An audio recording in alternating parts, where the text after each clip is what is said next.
Chazz, what's up with guys disappearing only to come back later on and act like nothing happened? Well, guys do that. Yeah, that's totally true. And some ladies do that too. But the reason why a person would do something like that is generally because it's about control. Now, don't get me wrong. In some cases, people actually do have things going on. It might be an ex, it might be some family issues, might be some serious problems that they got going on. They might actually kind of ghost you or disappear on you in an effort to try to fix whatever issue they got, and then they might come back. Now, if that happens, that generally happens once. But when somebody establishes a pattern, then we know this is about control. Now, what you'll notice is when somebody does this whole disappearing act, usually what it's about is things are going good. Normally things are going pretty good. You know, you're not seeing any signs that they're upset or anything like that. But something may happen that you're not even calculating. Something may happen that you're not even thinking about. And in order to gain some measure of control, they disappear on you and then pop back in your life. I'll give you an example. Say you're chilling with a dude, everything's working out. You guys are going on dates, having fun, you know, y'all feeding each other grapes, popping them up, like, you know, stuff like that. Everything is cool. Y'all going out dancing. Life is great and grand. Now, he might hit you up one day and be like, yo, you need to come to the crib and just, you know, Netflix and chill with your boy real fast. And your response to that could be, chill? I don't chill. I'm not going over nobody's house and Netflix and chill. Take me on a real date. Now, this guy might be upset by that. He might feel rejected in some type of way. Or he might feel like, you know, you're not really interested. You just want to go out on the dates. Could be whatever. Now, instead of saying something about that, it may be a week, it may be 2 weeks, but all of a sudden he disappears. Now, you've built this interest in the person seemed genuinely interested in you, so you're trying to figure out, what the heck did I do?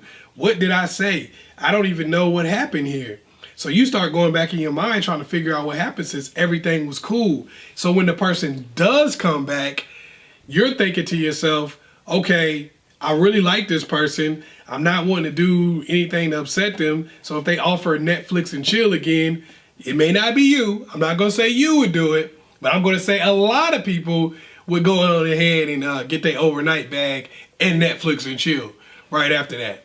The reason why is because they don't know that the person is still interested. They think the person doesn't really like them anymore. They did something, so now they're trying to undo it. It gets you on the chase.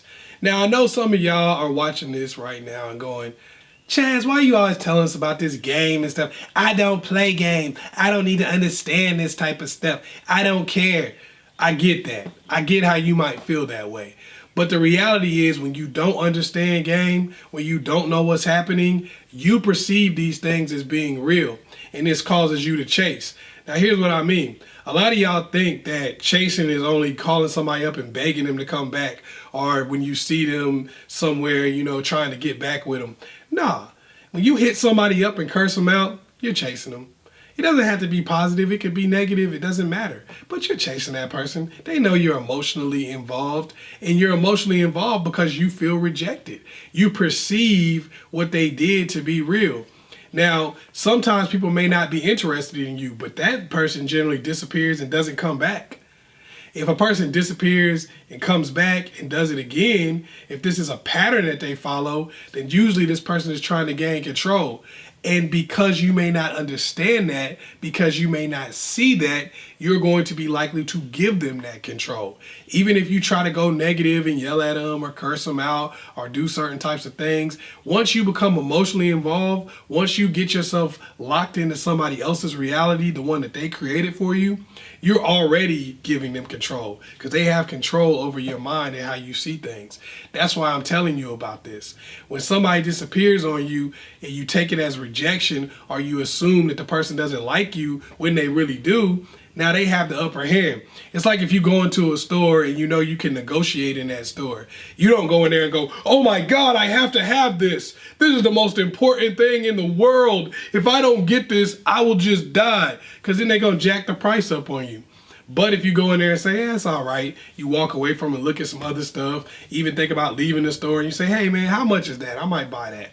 you got a better chance of getting a good price because the person doesn't know how interested you are. Well, that's what a lot of people do. That's what a lot of guys will do in a relationship too. What they'll do is show that they're not interested. And I know guys is like, well, women do it too. They do. People will often make you feel like they're not as interested because it gives them the upper hand. It gives them more control. So you don't want to just believe something. If a person is coming in and out of your life, they're coming back in for a reason. So there must be some level of interest. That means you don't want to just automatically get emotionally involved, start doing silly stuff that causes you to have to chase. So when somebody disappears, a lot of times it's just an act of control, not something for you to get worried about and not something for you to necessarily feel rejected about.